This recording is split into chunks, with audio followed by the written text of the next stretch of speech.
3D platformers have been thriving lately, with indies carrying that torch proudly.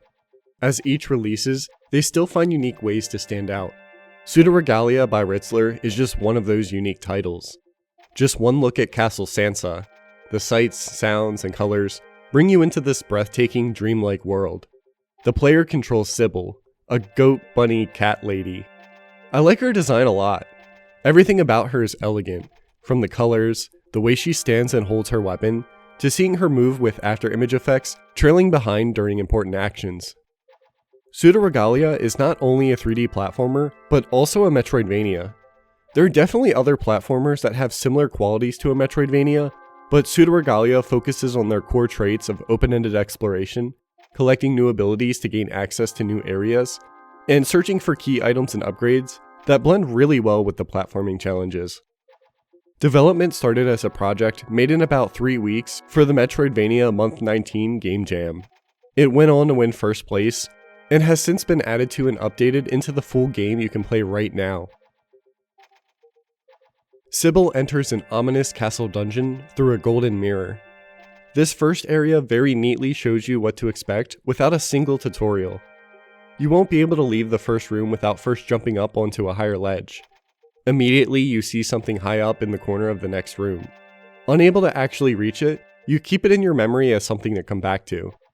When you find the Dreambreaker, your main weapon, you're unable to leave the room until you figure out how to use it. There's a crumbling wall you can break down to open a path back to the previous room. This time you re-enter the room facing yet another familiar breakable wall. Using your newly gained knowledge, you break this wall and continue on. Up ahead you find another blocked path too narrow to walk or crouch through. Instead you go through the only other doorway to find the slide ability. Now you can only leave the room by sliding. It also loops you back to a previous room to use slide again to make a new path. Each room builds a foundation of actions required to better explore the rest of the world. It teaches you to remember the places you can't reach, and come back once you've gained the new ability that lets you proceed. After a gruesome enemy encounter, guaranteed to get you familiar with the combat, you get a key that opens up the main halls in Castle Sansa, where the real game begins. When you enter the first main hallway in Castle Sansa, it splits into multiple paths. The world of Pseudoregalia is this open, interconnected space you explore in whatever way you can. If you can reach it, then you can go there. If you can't, well, you've already been taught that somewhere in the world, there's an ability to find that can help with that. There's freedom being able to explore and find upgrades in almost any order. Each major area has multiple entrances, and you're able to stretch the usefulness of your platforming abilities to its limit. This interconnectedness gives the dreamlike space a sense of cohesion. There's a surreal feeling exploring these mostly empty castle halls. The color palette enhances that dreamlike quality. Most areas have these soft pinks, blues, and purples that, coupled with the music, immerse you in the world. Doorways into rooms are darkened and fade into the next as you walk through them. The air sparkles with still particles floating around each room. Dangerous pits are lined with a dark, nebulous substance. Each location is memorable for a different reason. There's a certain stillness of the Dilapidated Dungeons, accompanied with the echoing ticking clock of its song Revival. There's the crumbling halls and structures of Castle Sansa, the open courtyard in the empty bailey, the tricky platforming in Twilight Theater, the isolation of the tower remains, and the fleshy nightmare fuel walls and depths of the underbelly. The attention to detail, even with the low poly aesthetic, is striking. No two rooms are the same. You can tell time and care was spent in each room, either crafting a tight mechanical challenge, or simply decorating. The attention to detail doubles as visual language, silently instructing the player. In the listless library, hay bales are used as platforms to climb to higher ground. Hay also sits atop bookshelves and doorways to catch your eye, instructing you where to jump. Purple vines are used in a similar way to stand out against the rest of the environment. After you get the sun greaves, you enter a hallway with light bouncing off the walls, showing you exactly where to use your new ability. Even doorways have visual language, with dark doorways leading to another room, and bright white doorways leading to different areas. Pseudoregalia is so comfortable with its core mechanics of platforming and exploring that it doesn't even stop to explain what you're doing, or what your main goal even is, and it's all the better for it. The ambiguity strengthens that liminal feeling, letting you just take in the atmosphere. It's not until you reach the tower remains that you reach a giant door with 5 keyholes and headstones, providing hints to each area's major key. You also come across talk about a princess who once spent time in these castle walls. With a goal now in mind, you need to obtain 5 major keys as well as the abilities that'll let you reach them. There's 1 major key in 5 of the locations marked by the headstones. With only 1 key being in each area and a hint to go along with it, it keeps the search from feeling overwhelming. No one area is too large, and with a map things get even easier. The map will show you what room you're currently in. It will fill in to automatically show you doorways even if you haven't walked through them, giving you an idea of areas to revisit. The more abilities you get, and the more comfortable you are with platforming, the less dead ends you'll come across. The game will let you go anywhere, for better or for worse. If you want to ignore all the game's warning signs and navigate an area of the map in total darkness, then by all means go for it. True fear is getting to the underbelly early with only a few abilities, then spending an hour trying to escape with pixel-perfect platforming like your life depends on it. But man, that view after I finally found my way out might have been worth all the trouble and speaks to the amount of freedom you have to go anywhere. Pseudoregalia is a hardcore platformer. It's not easy, but man is it rewarding. You need to stop and inspect these spaces and visualize how you'll traverse them. Especially in places like Twilight Theater and Tower Remains. You need to rhythmically master your abilities. Each new ability adds a new button to your basic movement. The environment is a playground for your moveset. It never feels boring treading the same ground, because the more abilities you find, the easier and more fun getting around will feel. As a platformer and Metroidvania, exploring and finding secrets goes hand in hand. Secrets are not only rewarding to find, but they double as platforming challenges since you need the skills to reach them. Everything you find is important. You get the same sense of accomplishment finding major keys, minor keys, abilities, and upgrades for Sybil. Even the upgrades are creative. They improve different aspects like gaining an additional air kick, increasing healing speed, and faster recovery while in knockback. These upgrades make Sybil's already expansive list of moves even more fun to use. How Sybil controls is absolutely the best part of what makes this game so great.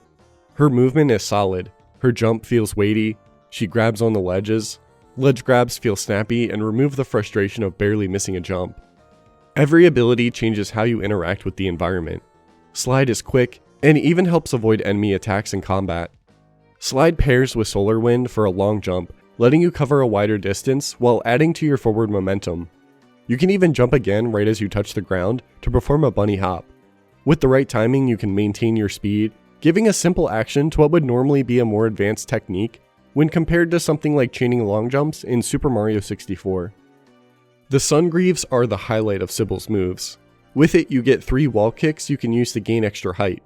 It's not, now you have a double jump, now you can reach a higher platform you couldn't before. Pack it in, boys, we did game design. Rather, it's a series of kicks with multiple functions. Now it's a question of how do I use my 3 kicks to interact with the walls and platforms to gain the most height or distance possible. What angle do I hit the wall at? If I hit a narrow angle, I can get more height. If I hit a wider angle, I can get more distance. You can even use it once without hitting a wall to get a small boost, or in combination with Solar Wind to get even more distance. Sybil's kick also has a lingering active window that's really satisfying to hit. It's active for almost a full second after the animation comes out. Sunsetter is an attack that drops Sybil to the ground. It doubles as a high jump if you jump after you land. Ascendant Light is another really interesting ability that lets you gain height when hitting an enemy in the air, and the Cling Gem lets Sybil ride along walls. Each additional ability can be used in combination with the rest. You'll even accidentally learn new moves like a flip jump when making a 180-degree turn and jumping at the same time, or a backwards air cancel just by playing around with the controls. There's even stuff I never even knew until after beating the game, like being able to kick the Dreambreaker after tossing it in the air for a strong ranged attack, or that using slide into kick gives you more height when hitting walls than it would without. Combat is not a big focus in Pseudoregalia. It's very light, but has a lot of potential.